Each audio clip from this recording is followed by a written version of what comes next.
สภาพถนนหนทางนำกันเนาะตอนนี้กับเวลา5 โมงไปตัวเอ้ยประมาณ5 โมงครึ่งแล้ว5 โมงครึ่งเนาะวันราชการนี่แหละจะเป็นวันอังคารที่4ปี2026เดือน3เราเบิ่งสภาพการสัญจรนำกันเนาะเวลาเนาะนี่รถก็ถือว่าหลายอยู่หน่อยนึงแต่คันช่วง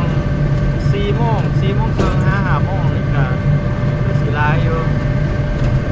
ตอนนี้นี่เป็นเวลาที่ว่าเลยไปแล้วเนาะ5 โมงครึ่ง6 โมงย่างแล้ว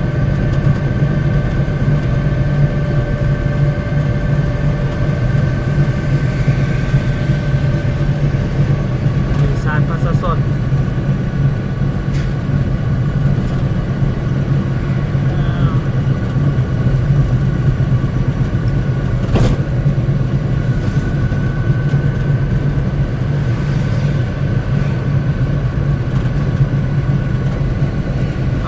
ขับไว้หน่อยนึง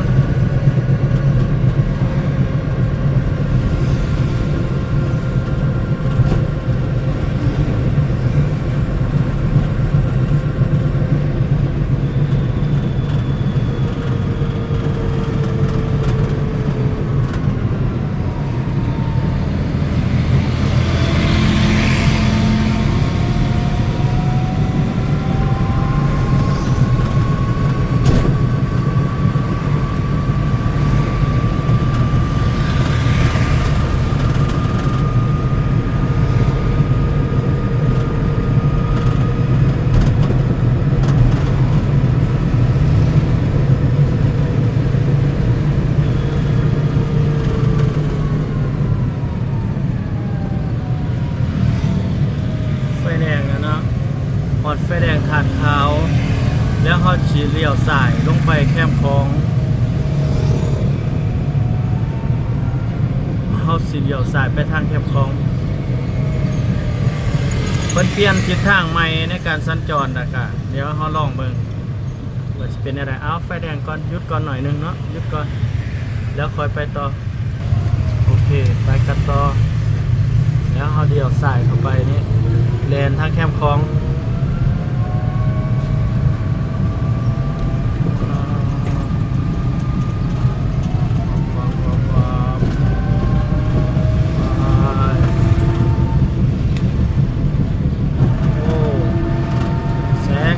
ตกตาเลยเนาะ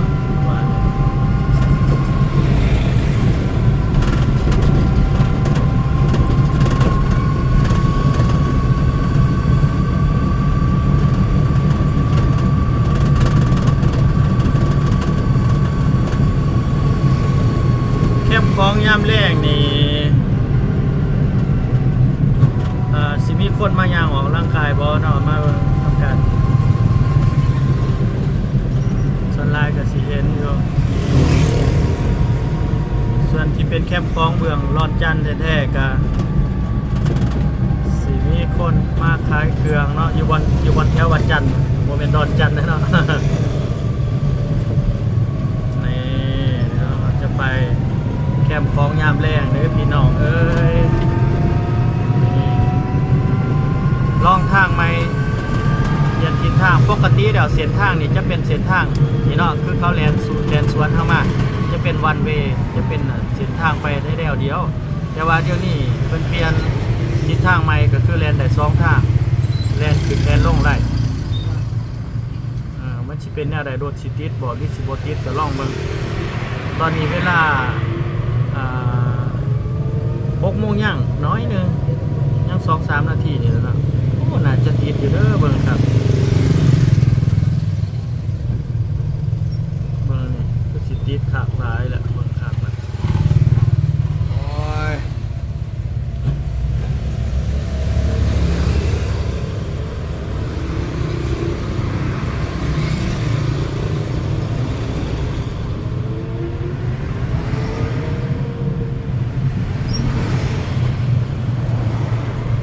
เห็นแต่กลรถตัวนี้นะ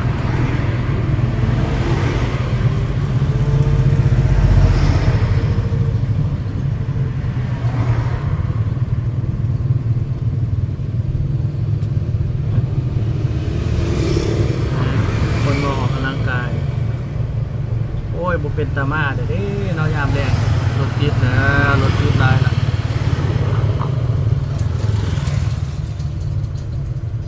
มาทางนี่บ่เป็นตามาแล้วยามแดงนี่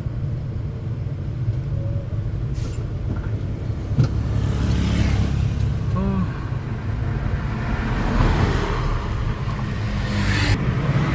รถก็สิติดหลายเนาะแล้วเฮาก็สิเห็นแต่ก่อนรถนี่คันเดียวนี่ก็เลยว่าสิขอตัดภาพก่อนเนาะสิหยุดไว้ไปบันทึกเอาโตสิว่าบอนได้มันเห็นดีๆเนี่ยอันนี้ก็คือเส้นทางเมืองแคมป์คลองนั่นแหละเอาว่าเฮาสิตัดภาพไปหาตัวที่มันเป็นตะเบิงเนาะเอาโอ้รถติดหลายเนาะพุ่นยาวเป็นยาวเลยไฟแดงโอ้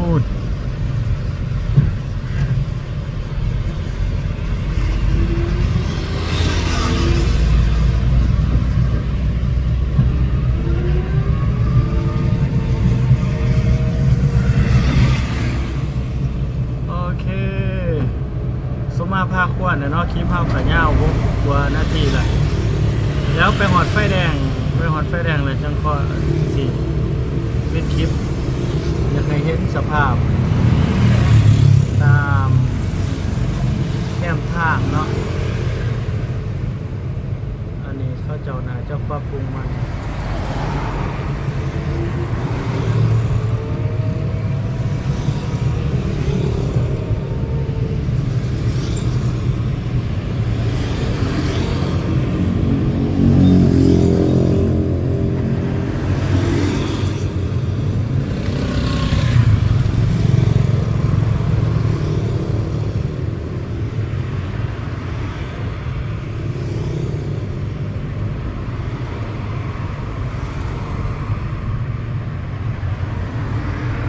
โอเคผมมีหยังดีขึ้นนะปิดคลิปก่อนหน่อยนึงไว้เอาหอด10 นาทีซะหอดใช้ก็เอาเนาะหอดใช้ก็เอาหอด10 นาทีก็เอา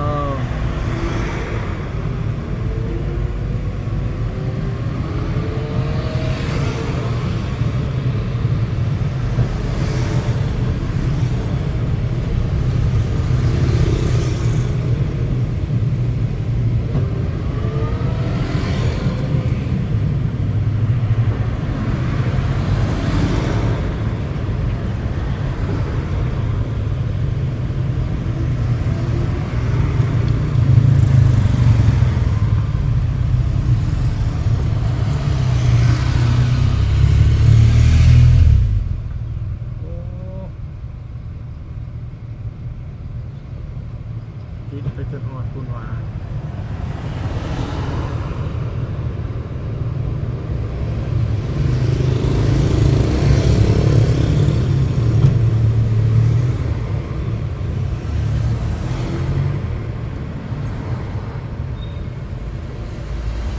ถ้ามันคือสิมาติดลายแท้เนา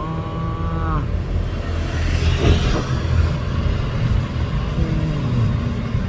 ตัวตายลายพี่น้องเอ้ย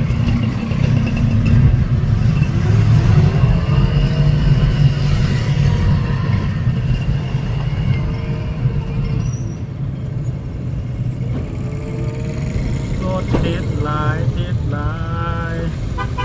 เอาผู้สาวนี่